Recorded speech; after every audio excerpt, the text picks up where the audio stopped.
السلام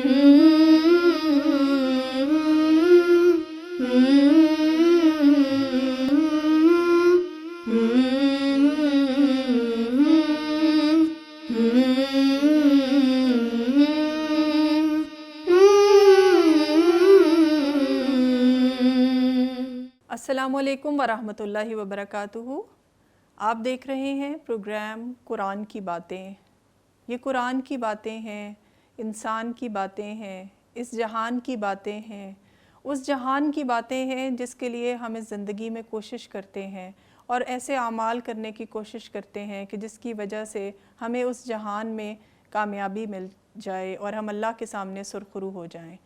تو ہم اپنے بہت سارے مسائل کا حل جاننے کی کوشش کر رہے ہیں قرآن کی روشنی میں، اور اس کے لیے ہمیں گائیڈ کر رہی ہیں استاذہ نگہت ہاشمی صاحبہ۔ السلام علیکم ورحمۃ اللہ وبرکاتہ۔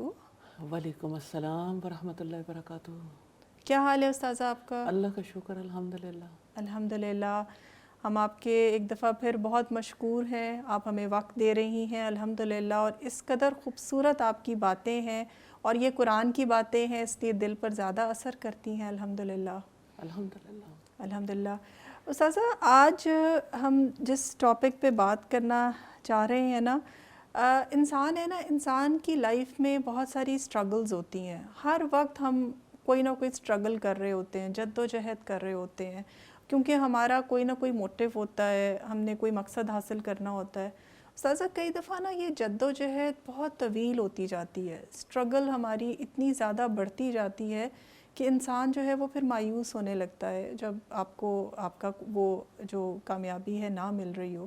تو استاذہ، جب اتنی طویل جد و جہد ہو جائے اور مایوسی آنا شروع ہو جائے تو ہمارا اس ٹائم پر کیا طرز عمل ہونا چاہیے زندگی میں؟ ساتھیو، بڑا ہی اہم موضوع ہے جس کو اس وقت آپ نے سامنے رکھا۔ اس میں کوئی شک نہیں کہ انسان کوشش کر سکتا ہے، اور کوشش پر ظاہر ہے کہ اسے دنیا میں بھی اس کے بہتر انجام کی توقع ہوتی ہے، اور جو مسلمان ہے وہ یقین رکھتا ہے کہ میری کوشش پر میرا رب مجھے اجر دے گا۔ جی۔ لیکن یہ بات ٹرو ہے کہ لمبے عرصے تک جب انسان کوشش کرتا رہے تو وہ مایوس ہو سکتا ہے۔ اب سوال یہ پیدا ہوتا ہے کہ اس مایوسی سے بچنے کے لیے، نا امیدی سے، ہوپلیسنس سے بچنے کے لیے کیسا مائنڈ سیٹ چاہیے، کیسی ذہن سازی؟ جی۔ اب کہتے ہیں اس وقت اس کو کیا کرنا چاہیے؟ ایٹ دا اسپاٹ کوئی وقتی طور پر کوئی عمل کر سکتا ہے، لیکن انسان کا ذہن جیسے سوچتا ہے اس کے مطابق انسان کو پھر الحمدللہ سیٹسفیکشن بھی ملتی ہے یا ڈس سیٹسفائیڈ ہو جاتا ہے انسان۔ جی۔ اب آپ دیکھیں کہ اگر کسی کام کو کرتے ہوئے ہم یہ دیکھیں کہ اللہ تعالیٰ نے ہماری کیا رہنمائی کی یا محمد صلی اللہ علیہ وسلم نے کیا رہنمائی کی، تو ہمیں پتہ چلتا ہے کہ کام کو اللہ تعالیٰ کے حوالے کرنا چاہیے۔ جی۔ جو بھی کام آپ کرنا چاہتے ہیں نا، جیسے قرآن حکیم میں آتا ہے فَإِذَا عَزَمْتَ فَتَوَكَّلْ عَلَى اللَّهِ، جب آپ پختہ ارادہ کر لو تو اللہ تعالیٰ پر بھروسہ کرو۔ اب آپ دیکھیں کہ کام میں بنیادی طور پر 3 پہلو جو ہے نا ان کو پیش نظر رکھنا ضروری۔ نمبر 1 ارادہ، جی۔ نمبر 2 دعا، اور نمبر 3 انسان کی پلاننگ۔ اب یہ ہے کہ حضرت علی کہتے ہیں کہ میں نے اپنے ارادوں کے ٹوٹنے سے اپنے رب کو پہچانا۔ ارادے ٹوٹ جاتے ہیں سم ٹائمز، لیکن دعا رائے گا نہیں جاتی۔ انسان پلان کرے اور اس کے بعد انسان جب عمل کرے تو اس کو ہمیشہ اس بات پر بلیو ہونا چاہیے، اس بلیف کے ساتھ انسان چلتا ہے کہ میرے ساتھ میرا رب ہے۔ انما یا ربی سیہدین۔ ابراہیم علیہ السلام کی زندگی میں جب ہم دیکھتے ہیں تو ابراہیم علیہ السلام یہ کہتے ہوئے نظر آتے ہیں میرے ساتھ تو میرا رب ہے، وہ میری رہنمائی کرے گا۔ انسان جس وقت اپنی ذات پر بلیو کرتا ہے، اپنے اسباب پر بلیو کرتا ہے، تو اس کی ہمت ٹوٹتی ہے۔ جب وہ اپنے معاملے کو رب کے حوالے کرتا ہے تو ہر دم اس کو یہ خیال ہوتا ہے کہ میرے اوپر اگر ابھی اللہ کی کرم نوازی نہیں ہوئی، یہ مجھے فیل ہوتا ہے، لیکن ہو سکتا ہے کہ ابھی میرے لیے وہ مقام مناسب ہی نہ ہو، ابھی اور محنت کرنے سے میرے لیے اور زیادہ نفع ہونے کی امید ہو۔ تو اسٹرگل دو اعتبار سے ہوتی ہے. کچھ لوگ بزنس کے لیے اسٹرگل کرتے ہیں, کچھ لوگ دنیا میں نام کمانے کے لیے اسٹرگل کرتے ہیں, کچھ لوگ اللہ تعالیٰ کے راستے میں اسٹرگل کرتے ہیں, جیسے حضرت نوح علیہ السلام, جیسے تمام انبیاء نے اسٹرگل کی. اب آپ دیکھیں اگر نوح علیہ السلام کی اسٹرگل کو دیکھیں, 950 سال تبلیغ کی, بہت طویل. میں بہت سوچتی ہوں کیا چیز تھی جو انہیں چلاتی تھی, کبھی مایوس نہیں ہونے دیا. ہاں وہ سٹیج آئی تھی جہاں پر ایک دادا نے اپنے پوتے کو کندھوں پہ اٹھا کے جا رہا تھا, اپنے پوتے سے کہا یہ جو شخص پڑا ہوا ہے نا سجدے میں, اس شخص سے بچ کے رہنا. پوتے نے پوچھا کیوں, تو اس نے کہا کہ یہ تمہیں خراب اور برباد کر دے گا. پوتے نے کہا جب یہ اتنا برا شخص ہے تو اس کے بارے میں یہ طرز عمل تو ٹھیک نہیں ہے کہ آپ مجھے کہو کہ اس سے بچ کے رہنا, میں اس کا علاج کرتا ہوں. اس نے چھلانگ لگائی, دادا کے کندھوں سے نیچے اترا, بھاری پتھر اٹھایا, حضرت نوح علیہ السلام کے سر پہ دے مارا, خون کا فوارہ ابلا. اس موقع پر حضرت نوح علیہ السلام نے اپنے رب سے دعا کی تھی, ربی انی مغلوب فانتصر, اے میرے رب میں مغلوب ہو گیا, آپ میری مدد فرمائیے. یہاں بھی اس دعا میں بھی دیکھیں مغلوب ہو گیا, یعنی لوگ مجھ پر غالب آ گئے, دعا نہیں چھوڑی, فانتصر, آپ میری مدد فرمائیے. تو بیسیکلی انسان کو تو ہوپلیسنس سے بچاتی یہ چیز ہے. حضرت نوح علیہ السلام اس موقع پر بھی نا امید نہیں ہوئے کہ میں مغلوب ہوں, حالات نامناسب ہیں, کوئی یعنی کہ حالات کے حوالے سے مجھے ایسی صورت نظر نہیں آتی کہ میں نے جو کوشش کی ہے وہ کسی طرح برابر نہیں ہوتی, لیکن آپ مدد فرما دیں گے برابر ہو جائے گی. یہ بات انسان کو نہ دنیاوی معاملات میں چھوڑنی چاہیے, نہ رب کا کام کرتے ہوئے بھولنی چاہیے, کیونکہ اللہ ہی ہے جو یعنی دعاؤں کو سنتا ہے, اور اللہ تعالیٰ کے سہارے سے ہی انسان آگے بڑھتا ہے الحمدللہ. تو ہم نے بیسک بات جو ابھی آپ کہہ رہی ہیں کہ رجوع الی اللہ جو ہے نا وہ نہیں چھوڑنا انشاءاللہ تعالیٰ, تو وہ ہمیں ہر وقت اللہ کی طرف رجوع کر کے رہنا ہے انشاءاللہ تعالیٰ. لیکن استاذہ یہ بھی ہوتا ہے نا کہ حالات جب بھی تھوڑے سے بھی ہماری کنٹرول سے باہر ہونے لگتے ہیں تو انسان جو ہے نا وہ بے صبرا بھی ہے نا, تو انسان صبر کا دامن پھر چھوڑ بیٹھتا ہے. دیکھیں صبر کا دامن تو اسی کے ہاتھ سے چھوٹتا ہے جس کو اجر کی توقع نہیں ہوتی, جو اپنے رب سے امید توڑ بیٹھتا ہے. پہلے امید ٹوٹتی ہے, پہلے انسان کے دل و دماغ سے اجر کا یقین ختم ہوتا ہے, پھر بے صبری تو آ ہی جاتی ہے. اس لیے اللہ تعالیٰ کی ذات کا یقین نہیں چھوڑنا چاہیے. دوسرا یہ کہ انما یا ربی سیہدین, میرے ساتھ میرا رب ہے, وہ میری رہنمائی کرے گا. میں سوچتی ہوں لوگ, جیسے میں نے کل کسی کو دیکھا پیٹ میں بہت سخت تکلیف تھی اور کافی مہینے ہو گئے ایک یعنی اس تکلیف میں مبتلا ہے, تو میں یعنی ان سے بات کر رہی تھی تو میں انہیں کہہ رہی تھی کہ آپ بے شک تکلیف تو بہت زیادہ ایسی ہے کہ جس میں یعنی انسان کے لیے برداشت کرنا مشکل ہو جاتا ہے, لیکن آپ تکلیف کو نہ سوچیں, آپ کی تکلیف آپ کی رب کی ذات سے بڑی نہیں ہے. آپ اس رب کی طرف دیکھیں, پھر دعا کریں. آپ اگر تکلیف کو دیکھو گے, تکلیف کو سوچو گے, گھبراہٹ آئے گی, انگزائٹی اٹیکس ہوں گے, آپ کو لگے گا اب کچھ نہیں ہو سکتا. لیکن آپ رب کو دیکھو گے تو آپ کو لگے گا سب کچھ ہو سکتا ہے, صرف یہ کہ اس کا وقت ہے جب وہ یعنی میرے بارے میں فیصلہ کر دے. تو انسان یقین کے ساتھ پھر دعائیں زیادہ کرتا ہے, اللہ تعالیٰ کے آگے گڑ گڑاتا ہے, اور اللہ کی رحمت کو جوش آ جاتا ہے. الحمدللہ. جیسے وہ کہا جاتا ہے نا کہ اپنے رب کو یہ نہ بتاؤ کہ تکلیف کتنی بڑی ہے, بلکہ تکلیف کو یہ بتاؤ کہ تمہارا رب کتنا بڑا ہے. اصلی بات ہی یہی ہے, بات ہی یہی ہے کہ انسان کو یہ یقین ہونا چاہیے کہ تکلیف بہت چھوٹی ہے, کوئی مقابلہ ہی نہیں, میرا رب بہت بڑا ہے. بالکل الحمدللہ.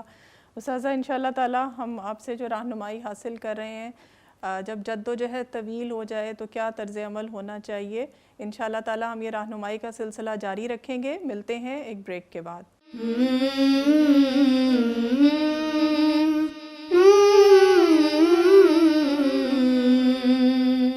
Welcome back.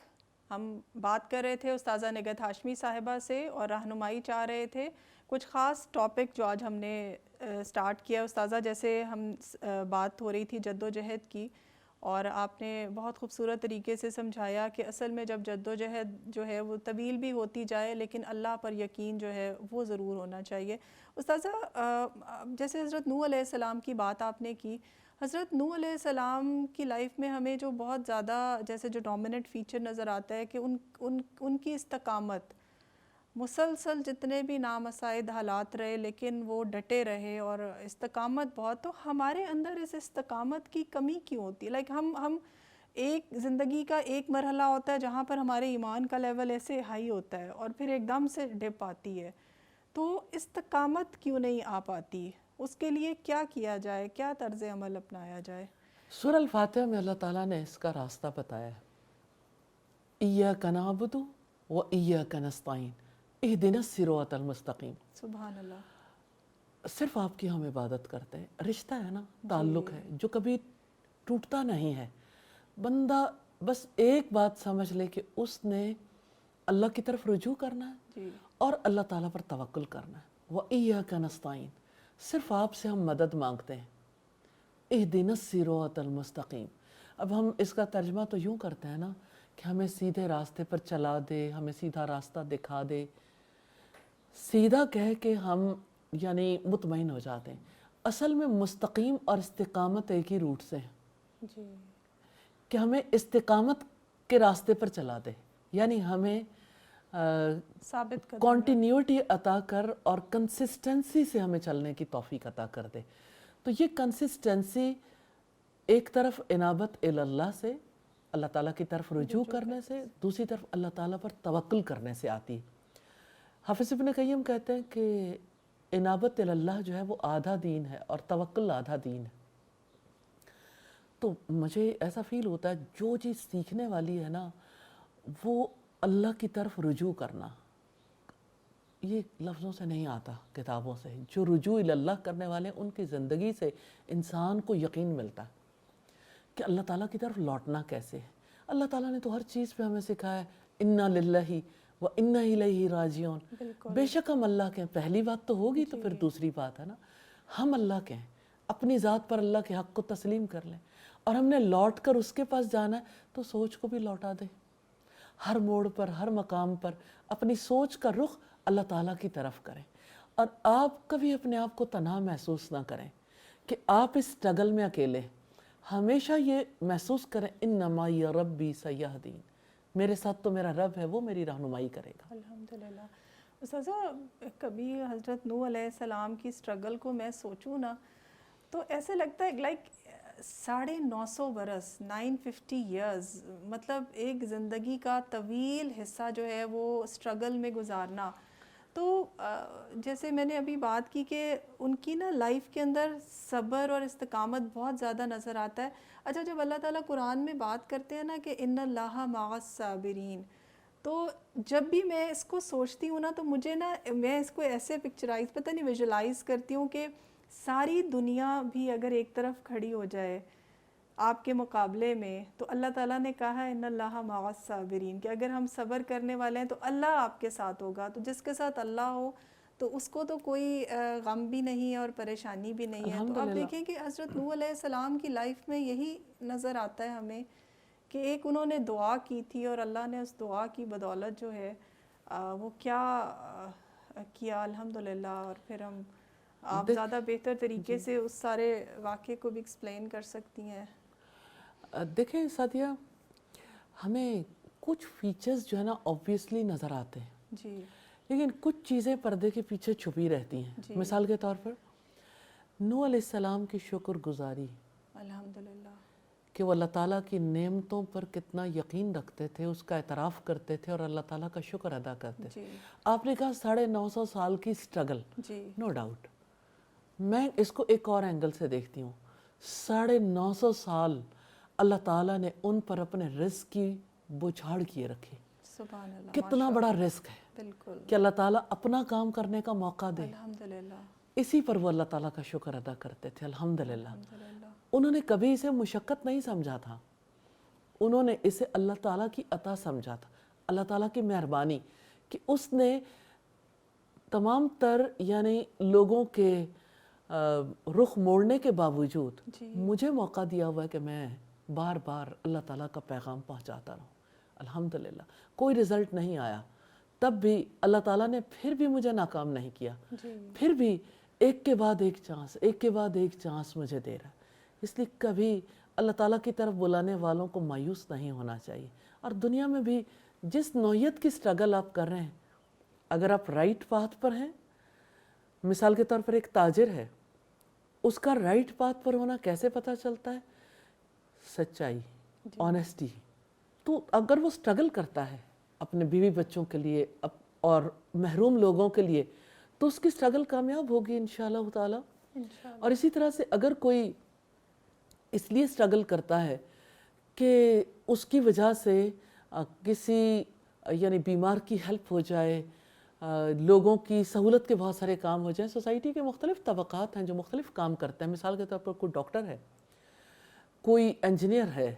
اب ایک انجینئر جو ہے آنیسٹی کے ساتھ کام کرتا ہے تو ظاہر ہے کہ اس کی وجہ سے بلڈنگز ہیں، سڑکیں ہیں، وہ یعنی بہتر بنتی ہیں. تو اس کے نتیجے میں جتنے انسانوں کو سکون پہنچتا ہے تو یقیناً وہ اپنے اخلاص نیت کی وجہ سے اجر پائے گا. لیکن اگر وہ یہ یقین رکھے کہ مجھے تو اس میں سے اپنا شیئر چاہیے، اور وہ شیئر یعنی ہر ایک یہ داستان سناتا ہے کہ اگر ہم نے یعنی روڈ کنسٹرکشن کے بزنس میں آنا ہے تو اس کا تو شیئر اتنا مقرر ہے، نیچے سے لے کے اوپر تک، اوپر سے لے کے نیچے تک سب کا حصہ مقرر ہے. تو ظاہر ہے کہ سڑک تو دوسرے دن خراب ہوگی. جی بالکل. تو ایک سٹرگل ہے جو آپ اچھائی کے لیے کرنا چاہتے ہیں، ایک وہ سٹرگل ہے جو لوگ بے حیائی کے لیے کرتے ہیں اور کنسسٹنسی کے ساتھ کرتے ہیں. تو یہ بھی دیکھنا چاہیے کہ ہم جانا کس طرف کو چاہتے ہیں. انما الاعمال بالنیات. کس طرف کو جانا چاہتے ہیں، کس مقصد کے لیے سٹرگل کر رہے ہیں. اس مقصد کو پورا کرنے کے لیے سٹرگل کر رہے ہیں جو اللہ تعالیٰ کی رضا کے مطابق ہے تو بہت اجر ملے گا انشاءاللہ. اور اگر اللہ تعالیٰ کو ناراض کرنے والا کوئی کام ہے تو ساری سٹرگل جو ہے وہ انسان کو آگ کی طرف لے جانے والی بن جائے گی. اس لیے سٹرگل ضرور کریں، لمبے عرصے کی کریں، چھوٹے عرصے کی کریں، لیکن اس سٹرگل کا اینڈ رزلٹ اچھا ہونا چاہیے. الحمدللہ. یعنی نیت کا اخلاص ضروری ہے. ہم جو بھی نیت عمل کا کر اخلاص بھی ضروری ہے، اللہ تعالیٰ پر توکل ضروری ہے، رجوع اللہ ضروری ہے، کنسسٹنسی ضروری ہے، اور اللہ تعالیٰ سے اجر کی امید رکھنا ضروری ہے. الحمدللہ.